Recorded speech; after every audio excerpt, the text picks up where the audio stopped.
같이 잠깐 기도하고 말씀 생각하겠습니다. 하나님 아버지, 주일 오후 예배 시간 저희들이 또 하나님께 예배드리며 하나님의 말씀, 성경 말씀, 모세 오경의 두 번째 책인 출애굽기의 26장의 말씀을 또 읽고 조금 묵상코자 합니다.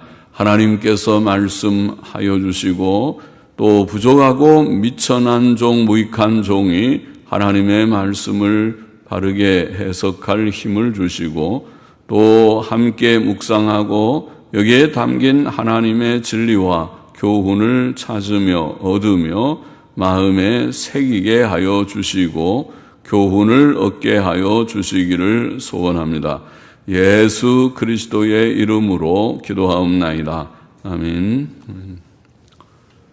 출애굽기 26장 성막, 띠, 휘장 이런 내용입니다. 본장은 성막과 그 덮개들과 널판과 띠와 또 지성소 문 휘장과 성소 문 휘장을 어떻게 만들 것인지를 지시하신 말씀입니다. 1절부터 다시 좀 읽어보십시다. 너는 성막을 만들되 앙장 10폭을 가늘게 꼰 배실과 앙장이라는 말이 많이 나와요. 지금은 안 쓰는 말인데 그냥 휘장 그러면 좋을 것 같습니다.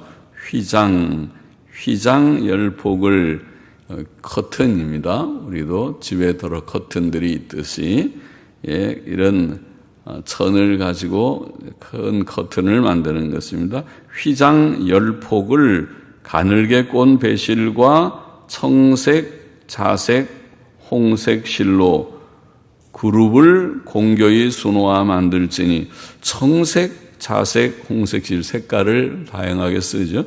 청색은 테켈렛이라는 히브리어 사전에 보라색 그렇게 되어 있습니다. 보라색. 고대의 70인역 헬라어 역에도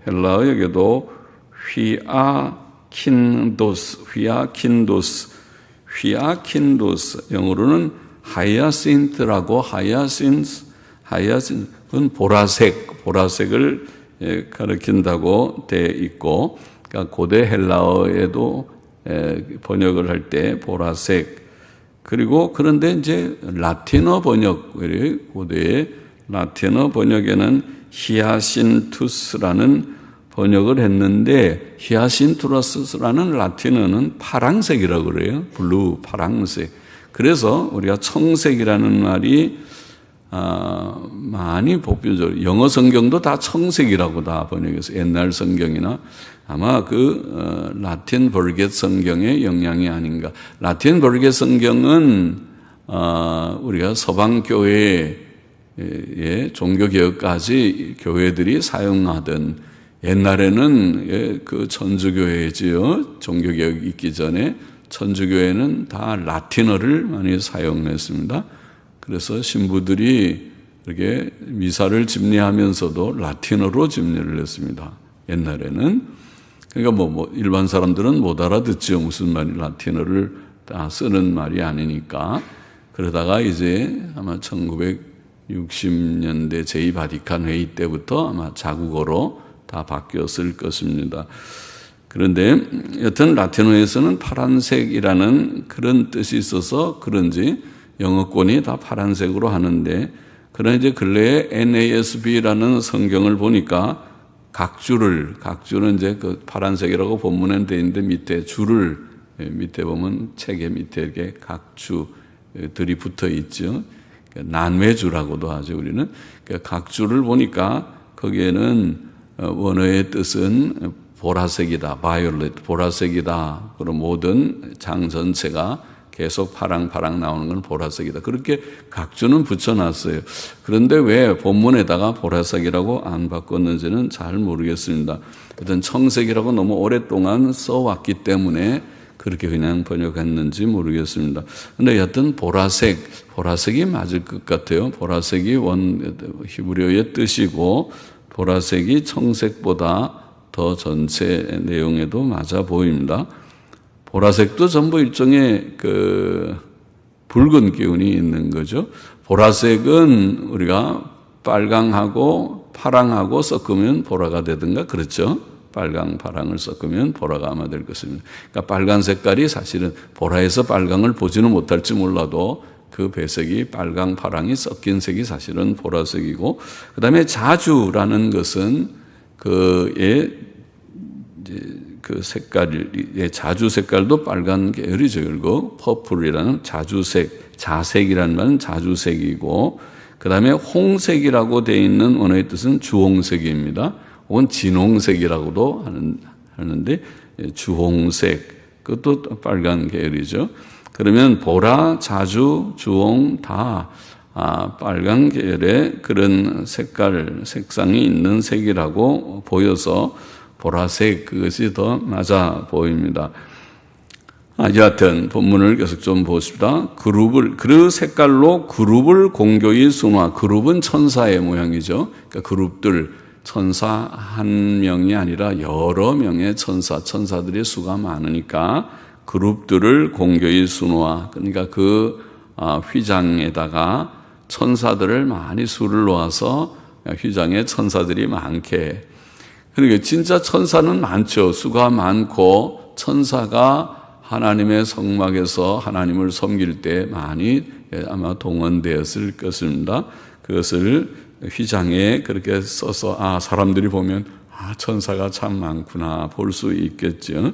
그렇게 공교히 수놓아 만들지니 그 수를 놓아서 천사 모양을 다 거기다가 휘장에다 하려면 아주 힘이 드는 작업이겠죠. 수를 잘 놓는 사람들이 참 많은 시간을 들여서 수를 놓아야 천사들을 다 거기에 수놓을 수 있겠습니다. 수놓아 만들지니 매 폭의 장은, 그러면 그 폭을, 한 폭이 장이 28규빗, 광은 4규빗으로 각 폭의 장단을 갖게 하고, 그러니까 한 폭의 장이 28, 광이 4규빗. 규빗이라는 것은 아시죠? 규빗은 우리가 이렇게 손을 이렇게 펴서 손 여기에 등이라고 그럽니까? 여기서 손등이 아니라 이게 팔꿈치로부터 그다음에 손 끝까지 해서, 그래서 거기서 손뼉 하나가 더 되든가 그렇죠. 여기는 보통 우리가 40, 하나가 20 하면 40cm인데 45cm, 또 무슨 우리가 성경 사전에 보면 46cm, 보면 44.5cm 등의 그런 설명들이 있는데 대략 45cm쯤 하면 좋을 듯 합니다. 우리는 계산할 때 50cm 그러면 딱 좋겠는데, 그러면 계산이 쉽지만은, 그러나 이제 고대 사람들이 큐빗이라는, 히브리 사람들이 큐빗이라는 암마라고 하던, 그렇죠, 히브리 말로 그렇게 사용되는 용어가 큐빗이라고 영어로 번역된 그런 단위이기 때문에 그래 45cm 표준으로 하면 좋을 것입니다. 그래서 여튼 28규빗, 광은 4규빗, 그러면은 28규빗은 약 12.6m, 그다음에 너비가 4규빗 하면 약 1.8m 되게 그렇게 휘장을 만듭니다. 만들어서 그 휘장을 몇 장을 만드는가 하면은 5장씩 전부 10장을 만들라고 되어 있어요. 읽어보십시다. 각 폭의 장단을 갖게 하고 그 앙장은 휘장이라고 했습니다.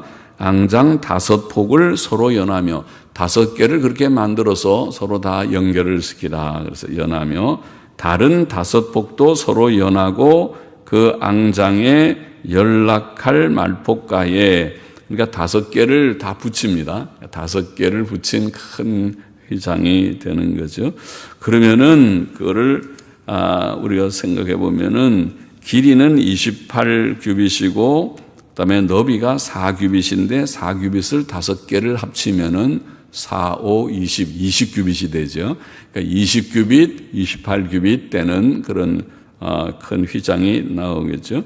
그리고 그다음에 이제 28규빗, 그다음에 20규빗 되는 휘장 하나, 이걸 2개를 해서 2개를 또 연결을 합니다. 그래서 여기에 보면은 어떻게 하다고요? 5폭을 서로 연하고 5폭을 연해서 그 앙장에 연락할 말복가라는 말이죠. 그 휘장에 연락이라는 것은 연결한다는 말입니다. 옛날 한자 말입니다. 그래서 우리는 연결할, 사시 번역하면 그러겠죠. 그 앙장, 그 두 큰 휘장을 연결할 말복가에 청색 고를 만들며, 고는 고리입니다. 고라 그러죠. 고리를, 청색 고를, 그 천이니까 천에다가 청색. 근데 청색이 아까 무슨 색이라고 그랬습니까? 청색은 보라색. 그러니까 보라색 고리를 만드는 것입니다. 보라색 고리를 만들며 다른 연락할 말복가에도 그와 같이 하고 앙장 말복가에, 휘장 말복가에 고 50을 달며, 고리를 몇 개 만들려면 50개를 만들라 그렇게 되어 있습니다. 50개를 만들고 달며 다른 앙장 말복가에도 고 50개를 만들어서, 그래서 이제 두 휘장을 붙이는 것입니다. 50개 만들어서, 그래서 50개 고들을 서로 대하게, 서로 고리끼리 다 대하게 해놓고 거기다가 금갈고리 50을 만들어서 금갈고리로 고 50개를 다 연결을 시키는 것입니다. 그러면 이제 큰 휘장이 하나, 정말 큰 휘장이 되는 거죠. 28규빗, 20규빗의 큰 휘장을 두 개를 연결을 하니까, 그러면 길이가 어떻게 됩니까? 길이가, 너비는 28규빗은 그대로 있고 20규빗을 연결을 하는 것이라고 보면 되겠어요. 그러면은 40규빗, 28규빗 때는 큰 천이 생기죠. 40규빗은 약 18m, 그 다음에 28규빗은 약 12.6m니까 18m, 12.6m 한 성막을 이룰지며 이렇게 되어 있고, 7절 넘어가 보십시다. 그 성막을 덮는 막, 성막을 만들고 그 성막을 또 덮어야겠는데, 덮는 막, 곧 앙장을, 그것도 휘장으로 덮는데 염소털로 만들되, 성막을 만들고 그 성막을 덮는 막은 염소털로 또 만듭니다. 만들되 11폭을 만들며, 아까는 10폭을 했는데 이번에는 11폭, 좀 성막보다는 좀 더 넉넉하죠. 각 폭의 장은 30규빗, 이번엔 조금 더 큽니다. 아까는 28규빗, 4규빗 그랬는데 30규빗, 광은 4규빗으로 11폭의 장단을 갖게 하고, 그 앙장 5폭을 서로 연하며 또 6폭을 서로 연하고, 11폭을 했으니까 5개, 6개를 서로 연결합니다. 그 6째 폭 절반은 성막 전면에 접어 드리우고, 왜 그렇게 11폭을 했는지 알겠죠? 이제 한 폭이 남으니까 한 폭의 절반은 성막 전면에 접어서 내리게 되고, 그 다음에 또 연락할 말복가에 고 50을 달며 다른 연락할 말복가에도 고 50을 달고, 이번에는 놋갈고리 50을 만들고, 아까 성막은 금갈고리였죠? 금갈고리로 했죠? 그렇죠? 금갈고리 50을 만들었는데, 여기에 덮개는 염소털로 만든 덮개는 놋갈고리, 여기 놋은 청동이라고 그랬죠. 그래서 놋갈고리, 청동갈고리 50을 만들고, 그 갈고리로 그 고를 꿰어 연합하여 한 막이 되게 하고, 그 막 곧 앙장, 휘장의 나머지 그 반폭은 성막 뒤에 들이우고, 그 막 곧 앙장의 길이에 남은 것은 이편에 한 규빗, 저편에 한 규빗씩 성막 좌우 양편에 덮어 들이우고, 붉은 물들인 순양의 가죽으로 막의 덮개를 만들고 해달의 가죽으로 웃덮개를 만들지니라. 아까 우리가 성막은 28규빗 그랬는데 지금 덮개는 30규빗이니까 2규빗이 많잖아요. 그러니까 2규빗은 한 1m 정도 되죠. 그러니까 이 맞는 것을 한 규빗씩 양쪽에 좌우에다가 약간 늘어뜨리는 것입니다. 그러니까 50cm씩 내려오는 것입니다. 옆으로. 보통 막보다 덮개는 50cm 더 내려오고, 그 다음에 11폭으로 했으니까 길이는 한 폭이 더 많으니까 한 폭은 앞에 절반, 저 뒤쪽에 절반을 내려뜨린다. 그런 뜻입니다. 조금 이해가 될 수 있죠. 졸지만 않으면 이해가 하는데 어렵지 않을 것입니다. 그리고 이제 붉은 물들인 이게 이제 염소털로 그렇게 덮개를 하고 그 위에 또 한 번 덮개를 더 만듭니다. 붉은 물들인 순양의 가죽으로 또 막의 덮개를 또 만듭니다. 그래서 염소털로 만든 덮개 위에 순양의 가죽으로 한 거기도 순양도 붉은 물을 들인 순양의 가죽으로 또 한 번 덮고 그리고 또 한 번 더 덮습니다. 3번 덮어요. 그 맨 겉에는 해달의 가죽으로 우리는 해달 그렇게 되어 있어요. 해달의 가죽 테카쉼이라는 히브리어는 사전에 보면은 아마 돌고래일 것이다. 그러니까 그렇게 설명하고 있어요. 돌고래. 그래서 NASB 성경 권위 있게 우리가 보는 영어 성경은 아예 돌고래 그렇게 번역을 했습니다. 히브리어 사전에 그 설명대로 번역을 한 것 같습니다. 자, 하나님께서는 그렇게 성막을 어떻게 만들라 말씀하신 후에 성막을 덮는 막들에 대해서 이렇게 자세하게 말씀을 하셨습니다. 처음에는 염소털로 하고 염소털로 막는 그런 막을 가지고 하고 그 다음에 붉은 물들인 순양의 가죽으로 하고 그렇게 하라. 그러니까 각 폭의 길이가 30규빗, 너비가 4규빗, 그것을 5폭, 6폭을 잇기 때문에 다 잇고 나면 전체 길이가 보니까 전체 길이는 44규빗이 되겠습니다. 44규빗이고 너비가 30규빗이 됩니다. 그렇죠? 44규빗, 30의 너비가 30규빗. 그래서 좌우에 한 규빗씩 우리가 내려뜨리고 그다음에 앞뒤에 성막의 전면과 후면에는 또 그게 2규빗씩 내려올 수 있겠네요. 그렇게 내려와서 그게 성막의 입구에도 덮어지고 그렇게 하겠습니다. 그렇게 하라. 그리고 그 위에다는 붉은 물들인 순양의 가죽으로 덮개를 만들고 또 그 위에는 해달 혹은 아마 돌고래의 가죽으로 밑덮개를 만드는 그러면 덮개는 3중으로 됐습니다.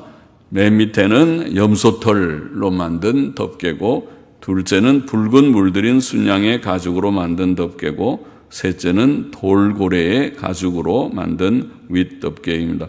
특별히 붉은 물들인 순양의 가죽이라는 것은 예수 그리스도의 속죄의 피를 상징하는 의미가 있어 보이죠. 그것이 상징하는 것이라고 봅니다.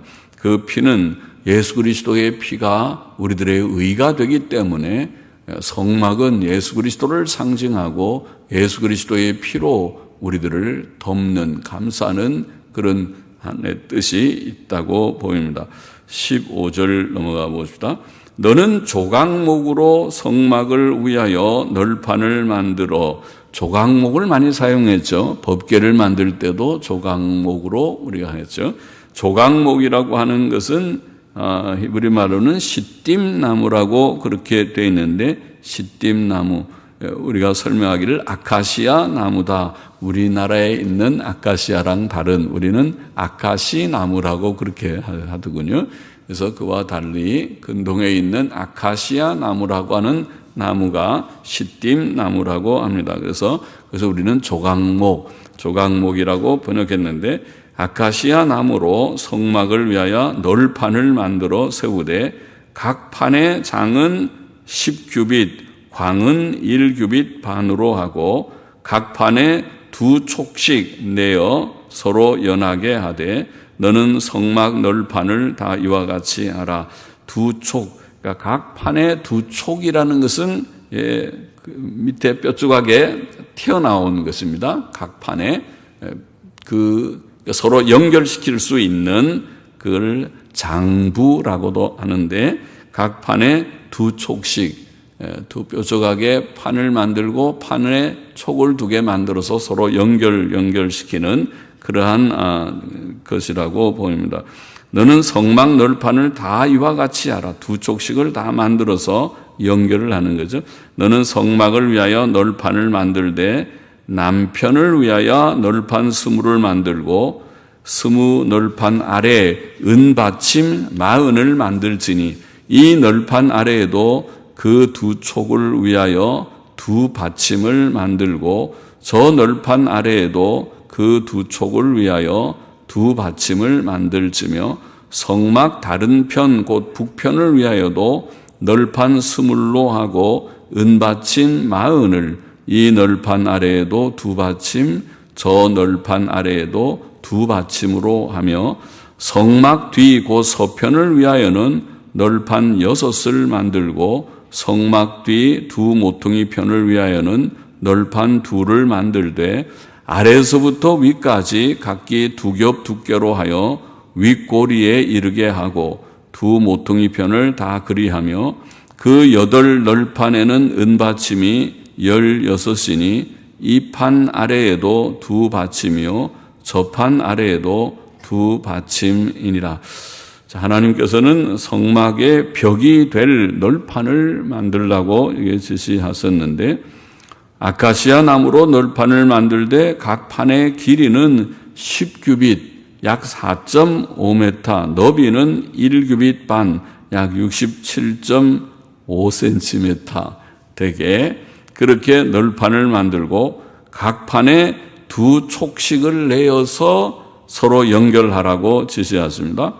또 그는 남쪽과 북쪽을 위해 각각 널판 20개씩 만들고 각 널판에 은받침 2개씩 도합 40개를 만들게 했습니다. 20개를 남쪽도 북쪽도 20개의 널판이 쫙 연결됩니다. 그러면은 어떻게 돼요? 너비가 1규빗이니까 20개를 하면 20규빗이 되겠네요. 그죠? 20규빗이 연결을 하게 되겠죠. 그리고 이제 그 널판 2개당 각 널판에 은받침을 2개씩 해서 40개의 은받침을 만들어서 우리가 은받침으로 받치게 하고 널판들을 서로 연결하게 그렇게 했습니다.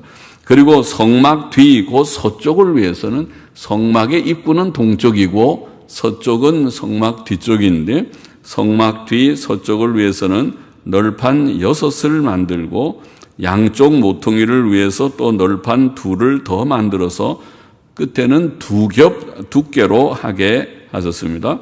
그 널판 8을 위해서는 은받침 16을 만들게 하셨다. 그렇게 되어 있습니다.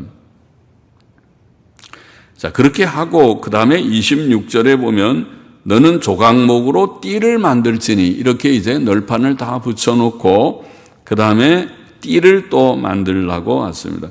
성막 2편 널판을 위하여 5이요 성막 저편 널판을 위하여 5이요 띠를 5개의 띠를 가지고 쭉 연결을 하라고 그렇게 말씀하십니다.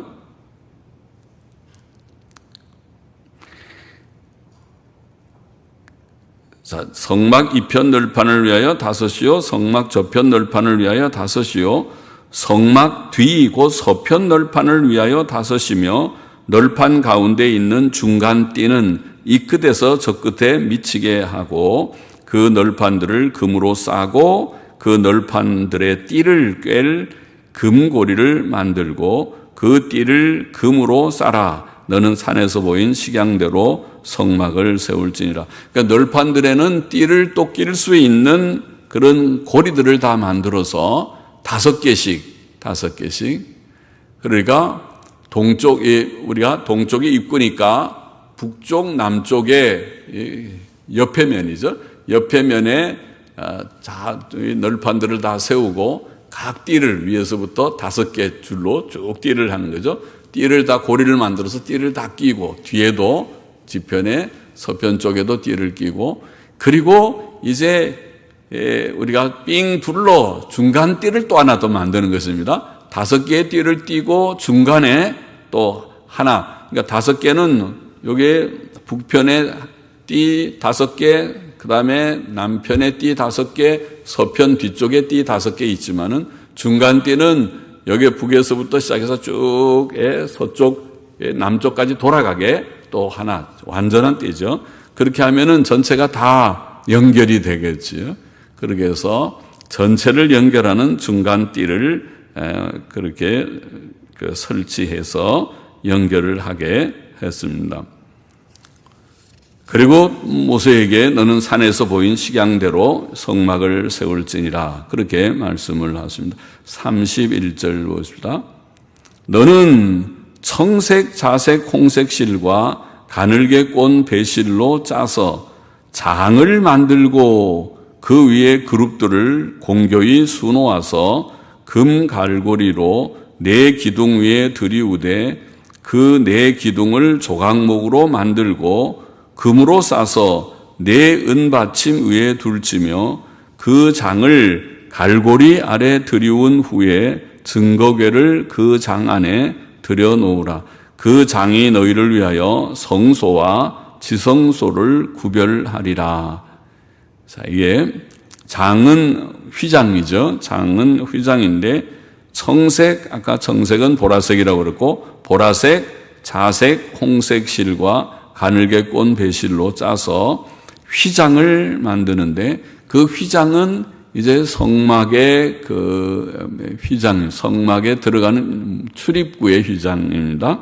휘장을 만들고 그 위에 그룹들을 공교히 수놓아서 역시 천사들을 잘 수놓은 그런 휘장인데 금 갈고리로 네 기둥 위에 들이우고 그 네 기둥을 조각목으로 만들고 조각목으로 네 기둥을 만들고 금으로 싸는 네 기둥을 만들고 네 은받침 위에 두고 그 기둥들을 은받침으로 다 해서 기둥을 다 세우고 받침이 있어야 잘 쓰겠죠. 세우고 그다음에 그 휘장을 갈고리 아래 들여온 후에 증거궤를 그 장 안에 들여놓으라 그랬으니까 이거는 지성소의 문이지요. 증거궤를 들여놓는 지성소의 앞에 휘장이 되겠습니다. 휘장을 치고 그 속에 증거궤를 넣습니다. 그러니까 이 휘장 처음에 기둥 네 기둥이 있는 그러면은 지성소의 문은 지성소의 출입구와 같은 문은 기둥이 넷입니다. 조각목으로 만들고 금으로 싼 기둥이 넷이고 그 앞에 휘장을 치게 되고 그 안에는 이제 지성소니까 법궤가 증거궤는 법궤죠. 법궤가 그 안에 들여 놓아집니다. 그 장이 너희를 위하여 성소와 지성소를 구별하리라. 옳죠? 그래서 성소와 지성소가 구별이 되는 그런 이제 지성소의 출입구의 휘장이 되겠습니다. 그렇게 하라. 그래 말씀하시고 그 다음에 34절 넘어가 봅시다. 너는 지성소에 있는 증거궤 위에 속죄소를 두고 그 장 바깥 북편에 상을 놓고 아까 속죄소를 지난 시간에 우리가 생각했죠. 속죄소는 법궤의 뚜껑과 같은데 뚜껑에 두 그룹이 다 뚜껑의 가상에 다 있는 그런 형태로 되어 있는 것이 속죄소인데 속죄소를 증거궤 위에다 놓고 그 장 바깥 북편에 상을 놓고 그러면 성소에서 볼 때에는 성소에 들어가는 좀 입구가 동쪽이라고 그랬고 동쪽에서 들어가면 오른쪽이 북쪽이 되죠. 그리고 왼쪽이 남쪽이 되는데 그래서 성소 안에 오른편에 북편에는 등대를 아니 상을 놓고 상은 떡상입니다. 상을 놓고 남편에 남쪽 왼쪽에는 등대를 놓고 그렇게 되어 있습니다. 지금 동쪽 입구에서 성소에서 들어가다 보면 오른쪽에 북쪽에는 떡상이 놓여 있고 또 왼쪽 남쪽에는 등대가 놓여 있고 그리고 앞으로 계속 가면 지성소의 문이 통과하면은 그 속에 법궤가 있고 그 위에는 속죄소가 있는 그런 구조로 되어 있습니다. 좀 읽어보십시다. 남편의 등대를 놓아 상과 대하게 하며 그렇죠. 북편에는 떡상, 상은 떡상입니다. 그다음에 남편에는 등대, 그러니까 서로 마주보게 돼 있는 것이죠. 대하게 할지며 청색, 자색, 홍색 실과 가늘게 꼰 배실로 수놓아 짜서 성막문을 위하여 장을 만들고, 또 휘장을 하나 더 문 휘장을 짜는데, 그것은 성소의 문이죠. 성소의 문, 출입문의 휘장입니다. 그것은 성소의 문은 곧 성막문이기도 하죠. 성막에 들어가면 성소가 되고, 성소에서 또 더 들어가면 지성소가 되는 거니까, 성막의 문, 성소의 문을 위해서 휘장을 만드는 것입니다. 장을 만들고, 그 문장을 위하여, 문 휘장이죠. 문장이라는 말은 문 휘장을 위하여 기둥 5을 조각목으로 만들어 금으로 싸고, 거기도 이제 기둥을 세우는데, 아까 우리가 지성소의 문은 기둥이 4개였죠. 4개였는데, 여기에 성소의 문은 기둥이 5개라고 되어 있습니다. 5개의 기둥을 만들고, 조각목으로 기둥 만들고, 금으로 싸고, 그 다음에 갈고리도 금으로 만들지며, 또 그 기둥을 위하여 받침 5을 노수로 부어 만들지니라. 그 기둥의 받침은 노수로, 청동으로 그렇게 만들어서 그 기둥을 세우는 것입니다. 그러면 다 이게 이동식입니다. 완전히 고정되는 것이 아니라, 성막은 이동하는 것이니까 이동할 때는 또 들어서 이동할 수 있게, 그러나 또 세우면은 받침을 다 놓고 그 위에 기둥을 세우면 기둥이 딱 서 있는 구조입니다. 그렇게 해서 5개의 기둥을 세우고 그 위에 휘장을 치면 성막이 되겠습니다. 그런 구조로 만들라고 그렇게 되어 있습니다. 우리 아까 제가 설명을 하면서 조금 불확실한 것 다시 한번 보죠. 15절을 다시 한번 잠깐 보십시다. 너는 조각목으로 성막을 위하여 널판을 만들어 세우되, 각 판의 장은 10규빗, 광은 1규빗 반으로 하고, 각 판에 2촉씩 내어 서로 연하게 하되, 너는 성막 널판을 다 그와 같이 하라. 너는 성막을 위하여 널판을 만들되, 남편을 위하여 널판 20을 만들고, 20 널판 아래에 은받침 40을 만들지니, 이 널판 아래에도 그 2촉을 위하여 2받침을 만들고, 저 널판 아래에도 그 2촉을 위하여 2받침을 만들지며, 성막 다른 편 곧 그 북편을 위하여도 널판 20로 하고, 은받침 40을 이 널판 아래에도 2받침, 저 널판 아래에도 2받침으로 하여, 성막 뒤 곧 서편을 위하여 성막 뒤 곧 그 서편을 위하여는 널판 6을 만들고, 성막 뒤 2 모퉁이 편을 위하여는 널판 2를 만들되, 아래에서부터 위까지 각기 2겹 두께로 하여 윗꼬리에 이르게. 제가 지금 확실하게 정확히 좀 혼동이 좀 되는 것은, 각 널판에 은받침 2씩을 만드는데, 제가 여기 촉이라고 하는 것이 조금 혼동이 되는데, 촉이라고 하는 것이 널판과 널판 사이를 이렇게 옆으로 붙이는 촉을 말하는 것인지, 여기에 2촉을 위하여 2받침을 만들라고 하는 말이 있어서 조금 혼동을 했어요. 그래서 그것은 다시 한번 제가 좀 더 분명하게 확인하고 다음 시간에 조금 더 말씀을 드리겠습니다. 자, 본장의 교훈을 우리가 정리해 보겠습니다. 첫째로, 하나님께서는 이스라엘 백성에게 성막을 만들라고 지시하셨습니다. 구약 백성인 이스라엘 백성은 성막 중심의 생활을 해야 했습니다. 구약의 성막은 예수 그리스도를 상징합니다. 그것은 오늘 우리가 예수 그리스도 중심의 생활을 해야 함을 보입니다. 구약 백성들은 성막 중심의 생활을 했습니다. 그것은 오늘 우리 신약 성도들이 예수 그리스도 중심으로 생활해야 된다. 우리가 범사에 예수 그리스도의 이름으로 찬송하고, 예수 그리스도의 이름으로 기도하고, 예수 그리스도의 이름을 의지하여 하나님의 은혜의 보좌 앞에 나아갑니다. 구약의 성막은 가늘게 꼰 배실과 보라색, 자주색, 주홍색 실로 그룹 천사의 모양을 공교히 수놓아 만들었습니다. 또 성막의 덮개들 가운데도 붉은 물들인 순양의 가죽이 있었습니다. 지성소의 문 휘장과 성소의 문 휘장도 가늘게 꼰 배실과 보라색, 자주색, 주홍색 실로 만들었습니다. 그것들은 다 예수 그리스도께서 십자가 위에서 흘리신 속죄의 피를 상징하였다고 보입니다. 붉은색이라는 것은 피 색깔입니다. 우리는 이 진리의 성경의 진리에서 예수 그리스도의 피는 굉장히 중요한 의미가 있습니다. 피는 곧 생명을 의미합니다. 죽음을 의미하고 그것은 생명의 죽음, 생명을 희생하는 것이지요. 피는 생명입니다. 예수 그리스도께서 피를 흘리셨다는 것은 그 생명을 우리를 위하여 주셨다는 것이고 우리를 위하여 죽으셨다는 것을 의미합니다. 그리고 거기에 속죄의 진리가 담겨 있는 것입니다.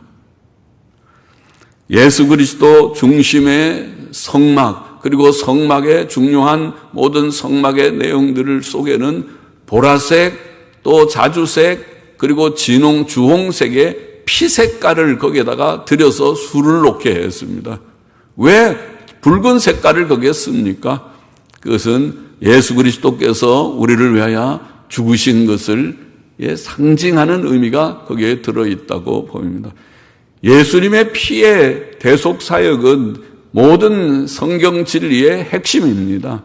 하나님께서 우리에게 계시하신 하나님의 특별 계시의 진리의 핵심에 있습니다.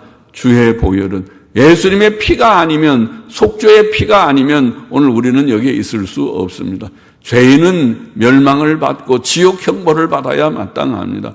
우리가 지옥 가지 않고 오늘 구원을 얻어서 하나님을 섬기는 하나님의 자녀가 되고 감히 하나님께 예배를 드릴 수 있는 것은 우리의 의가 되시는 예수님, 우리를 위하여 피 흘려 죽으신 예수님 때문입니다.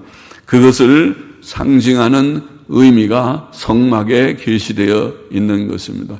그래서 우리는 예수님을 의지하고 예수님 중심으로 산다는 말은 나의 의는 예수님밖에 없습니다.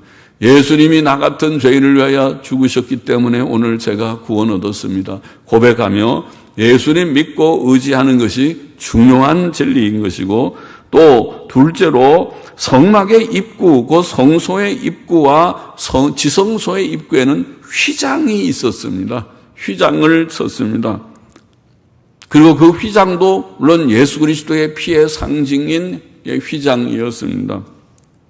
예수 그리스도의 속죄의 피가 없이는 죄인들이 하나님의 보좌 앞에 나아갈 수 없다는 것을 보여줍니다. 휘장으로 딱 막아 있습니다. 그것은 예수님의 피로만 하나님과 만날 수 있다는 것을 보입니다. 우리가 들어갈 수가 없습니다. 성소에도 들어갈 수 없고 지성소는 더더욱 들어갈 수가 없습니다. 그런데 예수님께서 십자가에 죽으시고 피를 흘리심으로 휘장을 열어주셨다. 그것이 성경이 말하는 놀라운 진리입니다. 마태복음 27장 51절에 여러분 예수님이 십자가에 달려 죽으셨을 때에 성경은 기록하기를 성소의 휘장이 위로부터 아래까지 찢어져 둘이 되었다. 그렇게 되어 있습니다.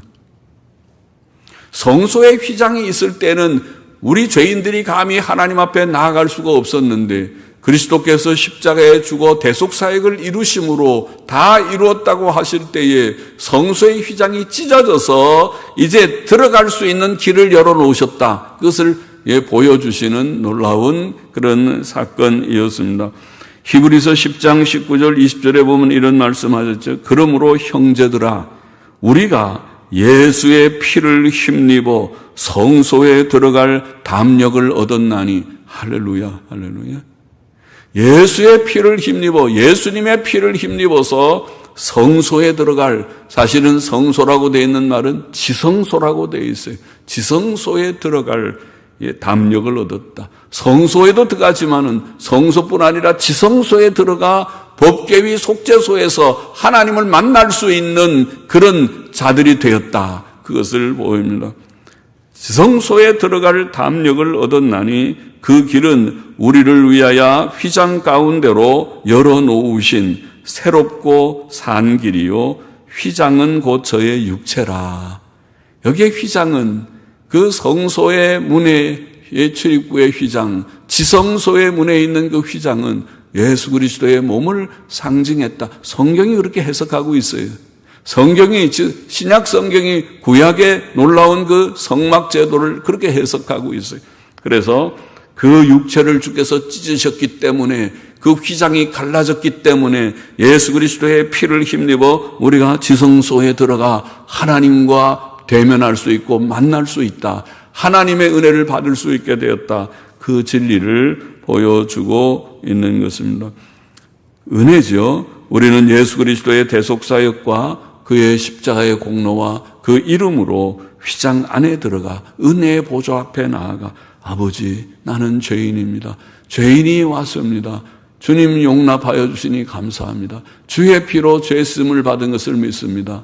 감사합니다. 하고 주님을 만날 수 있는, 하나님과 대면할 수 있는, 하나님께서 우리를 물리치지 않고 죄인이 불결하게 쓰리 나한테 왔느냐 가라 그러지 않고 오너라, 내가 너를 사랑한다고 우리를 용납해 주시고 의롭다고 인쳐 주시고 우리를 받아주시고 우리에게 대화해 주시는, 우리와 대화해 주시는 그런 하나님의 은혜를 상징합니다.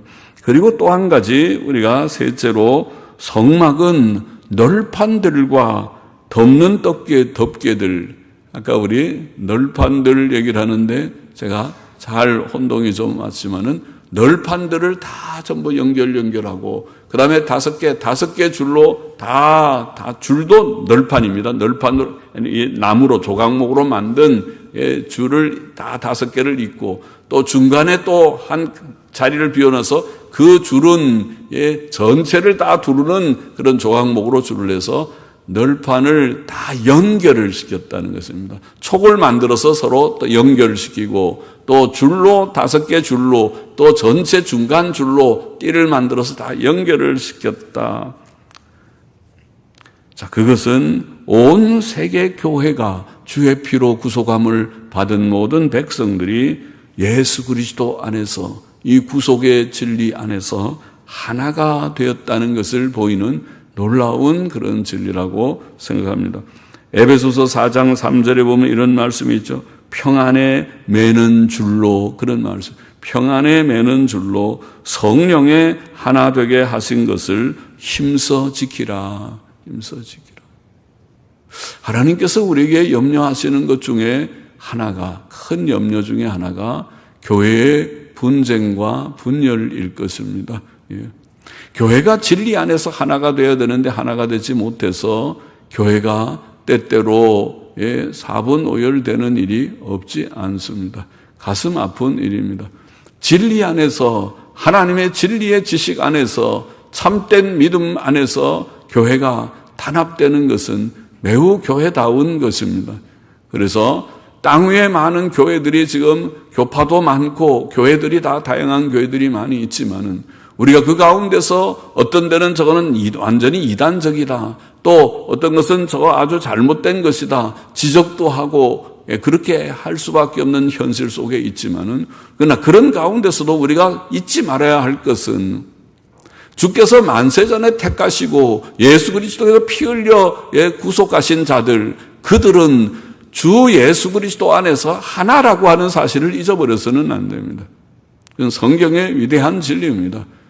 주께서는 말씀하시기를 아버지의 뜻은 아버지께서 내게 주신 자들을 하나도 잃어보지 아니하고 마지막 날에 다 살리는 것이고 영생을 얻게 하는 것이다. 택자들이 있습니다. 그 택자들을 위하여 주께서 피 흘려 죽으셨고 피 흘려 구속하신 자들은 하나도 잃어버리지 아니하고 다 구원하시는 것이 하나님의 뜻이고, 구원 얻은 모든 백성들은 사분오열된 여러 개의 교회가 아니라 한 교회가 되는 것이 사실은 하나님의 뜻입니다. 그것은 영적인 물론 교회입니다. 지상에서는 여러 가지 분열이 있지만은 영적으로 보면 우리가 지상에서는 거짓과 참을 구분하기 어렵습니다. 예수님이 12제자 중에 한 명인 가룟 유다는 차라리 나지 아니하면 못한 자였습니다. 그는 멸망받은 자였다고 보입니다. 지상교회 속에서는 누가 곡식이고 누가 가라지인지, 누가 알곡이고 누가 쭉정이인지 우리가 구별하기 어렵습니다. 주님의 비유에 마태복음 13장의 곡식과 가라지 비유에서 그렇죠. 주님께서는 분명히 곡식을 심었는데 원수가 자는 가운데 원수가 와서 가라지를 덧뿌리고 갔다 그랬어요. 분명히 곡식만 나와야 되는 교회인데 곡식이 나오는 가운데 가룟 유다도 나왔습니다. 예? 가룟 유다가 거기에 나왔습니다. 곡식만 나오지 않고 거기에 가라지가 나왔습니다. 가라지는 마지막 날 그들은 천국 가지 않고 주님이 거두어서 불태우실 것입니다. 지옥에 던지실 것입니다. 교회 안에 이단들이 생기고 불순종자들이 생겼습니다. 그것은 지상교회의 불가피한 현실입니다. 그러나 하나님께서는 그들은 구원받지 못한 자일 것입니다. 예. 그렇죠? 우상숭배자가 구원받습니까? 천주교 사상을 가진 사람이 구원받습니까? 자유주의 교리를 따르는 자들이 구원받습니까? 어림도 없는 얘기입니다. 구원받지 못할 것입니다. 그런 자들이 교회 속에 들어와 있는 현실이고 그것을 우리가 다 걸러내기가 어렵습니다. 우리가 너는 보니까 구원 못 받은 택자들이 아니다. 가짜다. 너는 쭉정이다. 가라지다. 다 갈라낼 수 있는 것은 우리의 소관이 아니라고 주께서 말씀하세요. 내버려 둬라. 그것은 마지막 날 주께서 판단하실 일이다. 분명하게 우리가 구분하기 어려운 일들이 있다는 것입니다. 물론 권징은 해야 됩니다. 명백히 잘못된 것을 덮어놓으라고 성경은 말하지 않았습니다. 권징하라고 했습니다. 그러나 우리가 완전하게 정화시키기는 어렵다는 것입니다. 교회를 완전하게 깨끗하게 하기는 어렵습니다. 그것은 주님께서 마지막 날 하실 것입니다. 마지막 날 교회 안에서 잘못된 것을 다 분리시켜서 지옥에 멸하실 자들을 멸하실 것입니다. 그리고 천국 데려갈 자들, 깨끗한 자들을 데려가실 것입니다. 그런데 우리가 잊지 말아야 될 것은 주의 택한 백성들이 하나라고 하는 것을 잊지 말아야 된다는 것입니다. 불법이 성하기 때문에 우리의 마음이 거칠어져서 그래서 사랑이 식어지고 탄압을 깨버리고 사분오열되고 뿔뿔이 다 서로 싸우고 다투고 그렇게 되는 건 주께서 그것은 기뻐하지 않습니다. 요한복음 17장의 주의 말씀이 그것입니다. 나는 지금 주께로 가지만은 내가 남겨놓은 이 사람들이 진리 안에서 하나가 되게 하여 주옵소서. 그런 기도를 주께서 하신 것이 그것입니다. 주님은 하나님 아버지잖아요. 아버지가 부모가 생각할 때는 자식들이 서로 싸우는 거 좋아할 부모가 누가 있습니까? 자식 중에 좀 못난 자식도 있고 잘난 자식도 있어도 다 내 자식인데 부모가 어느 자식을 미워하지 않을 것입니다. 또 부모가 세상 떠날 때 남겨놓은 유언 가운데는 그런 유언들 하죠. 너희들 서로 다투지 말고 사이좋게 잘 우위 좋게 그렇게 살도록 하거라. 그런 말 아마 남겨놓으실 거예요. 비슷한 것입니다. 하나님께서 우리가 아까 말한 대로 가라지도 있고 이거는 완전히 불신앙이고 이단도 있고 갈려낼 것은 우리가 명백한 것까지는 갈지만은 그건 어떤 거는 명백하지 않은 것도 있어요. 잘 모르는 것도 사실은 있어요. 그런 아주 어려운 문제들이 현실적으로 있습니다. 그래서 우리가 너무 거기에 대해서 그렇게 우선 교회의 순결성을 말하면서 자꾸 분열하는 것은 그것은 바람직한 것이 아닙니다. 그것은 인간적일 수 있습니다. 그래서 할 수 있는 대로 우리가 진리 안에서 포용력을 발휘해서 아주 근본 문제가 아니면은 가급적이면은 품고 가려고 하는 것도 잊지 말아야 된다. 그 얘기를 하려는 것입니다. 명백하게 잘못된 것을 포용하라는 것이 아니고 명백하게 잘못된 것에 대해서는 그 증거가 확실하면 이것은 이렇게 해서 안 됩니다. 이것은 이단입니다. 이것은 명백히 불순종입니다. 성경에서 잘못된 것이 아닙니까? 지적해서 권징해야 될 것은 권징을 해야 되고 그것도 안 해도 왜 교회가 약해지고 무슨 순결성을 잃어버리게 되고 나중에 교회인지 세상인지 오늘날 교회처럼 말이죠. 제가 말하잖아요. 오늘날 교회들이 자유주의도 수용하고 천주교도 괜찮다고 요새는 다 하고 심지어 복음주의자들이 그 짓을 하고 있으니까 답답한 것이라는 말이죠. 예. 복음주의는 보수주의를 복음주의라고 말하는데 복음주의자들이 천주교도 괜찮다. 그 얘기를 하고 있으니까 이건 아니지 않느냐. 그 얘기를 하는 것입니다. 예. 그리고 교회 안에 동성애 목사들이 있는 교회들이 있다니 이게 될 법입니까? 될 법한 일입니까? 만일 이것이 될 법한 일이 아니라면 교회 속에 동성애 목사를 용납하면 안 됩니다. 동성애를 용납하면 안 됩니다는 것이 확실하다면 당장에 정리할 수 있을 것입니다. 미국에 지금 동성애를 용납하는 교회들이 다수니까 장로교도 미국의 연합장로, 미합중국 장로교가 동성애를 지금 포용하는 그런 일들이 사례가 많으니까 당장 끊어버리십시오 하게 되면은 우리 한국에 있는 자유주의 신학을 용납하는 기장 측이나 예장 통합 측이나 당장 문제가 있습니다. 지적을 해야 마땅한데 이거를 지적하지 않고 보수 교단들이 그것도 괜찮다고 용납하고 있어요. 또 자유주의 교단들은 다 문제 없다고 다 그렇게 하고 있어요. 교류를 하고 있단 말입니다. 미국의 미합중국 장로교하고. 그러니까 그렇게 하면 안 된다고, 그렇게 하면 안 된다. 그렇게 말할 수 있어요. 그건 잘못이다. 그렇게 가면 안 된다. 우리는 소수라도 바로 가야 된다. 그런 말을 하지 않을 수가 없다는 것입니다. 그만큼만 말하겠습니다.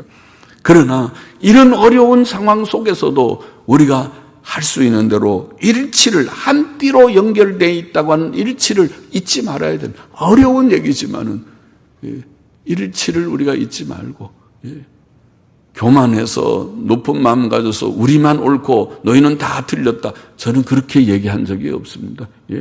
잘못된 것을 잘못됐다고 얘기하는 정도였지 나는 아직도 예장 합동이나 고신이나 이런 우리 보수교단들에 대한 연민을 가지고 있습니다.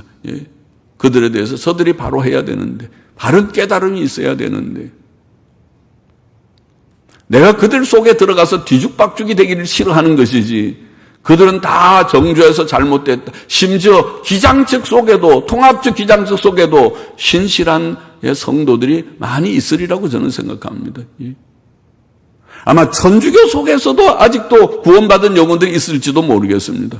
그들이 잘 몰라서 그들의 교리가 무엇인지, 아니면 마리아 교리가 얼마나 그것이 이단적이고 우상숭배적인지. 그렇잖아요.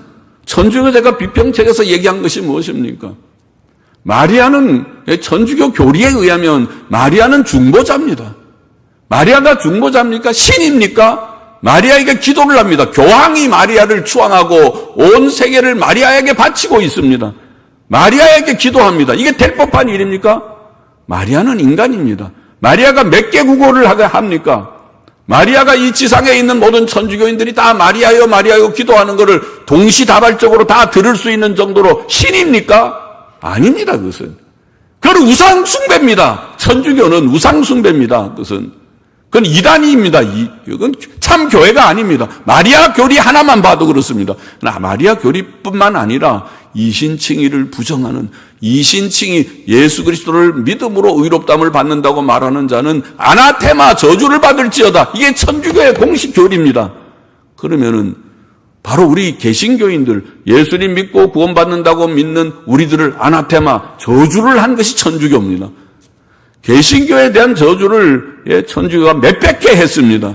그렇다면 천주교가 이단이지 천주교가 용납할 만한 교회입니까? 그것을 우리가 가슴 아프지만 말하지 않을 수가 없고, 그래서 천주교도 전도 대상이지 교제 대상이 아닙니다. 전도해서 천주교가 잘못된 걸 깨우쳐서 그대로 가면 망합니다. 거기에서 나오셔야 됩니다. 가르쳐 줘야 된다는 말입니다. 그들을 미워하는 것이 아닙니다. 그들을 정말 사랑한다면 그들에게 바른 교리를 가르쳐야 된다는 것을 말하는 것입니다. 참된 교회는 하나가 됩니다. 하나여야 합니다. 우리가 잘못된 것을 분별하는 것은 분별을 하지만은, 그러나 교회의 단합을 쉽게 깨려고 하지 않도록 작은 교회에서부터 일치 단합해서 서로 사랑하고, 교회에 와서 보면 참 서로 사랑이 있고 교제가 있구나, 교회다운 그런 모습을 보여야 한다는 것을 말합니다. 예수 그리스도 중심으로 살고 우리의 의는 예수님밖에 없고, 또 주의 피 흘리시는 사역으로 우리가 지성소에 들어가 은혜의 보좌 앞에 들어가 하나님을 만나게 되었다는 것과, 또 참된 교회는 하나가 되어야 한다는 사실들을 오늘 말씀에서 잊지 말아야 하겠습니다. 기도하십시다. 하나님, 부족한 종이 몇 마디 말씀을 같이 나누었습니다. 우리가 깨닫고 나눈 모든 내용들을 마음에 새기고 주님 진실이 믿고 따라가는 제자들이 되고 참 교회가 되고, 오늘 시대가 너무 어지럽고 교회들이 혼란하고 배교와 타협과 혼돈의 일이 많은 시대일지라도 우리가 믿음으로 바로 서서 바른 길 가는 저희들이 되게 하여 주시기를 소원하고, 주님의 십자가 은혜만을 감사하고 은혜의 보좌 앞에 날마다 나오는 것을 감사하며 주님과 교통하며, 또 교회로서 우리가 진리를 지키면서 일치 단합하는 아름다운 교회로 세워지게 하여 주시기를 소원합니다. 끝까지 유지되게 하여 주시기를 소원합니다. 감사하며 예수님의 이름으로 기도하옵나이다. 아멘.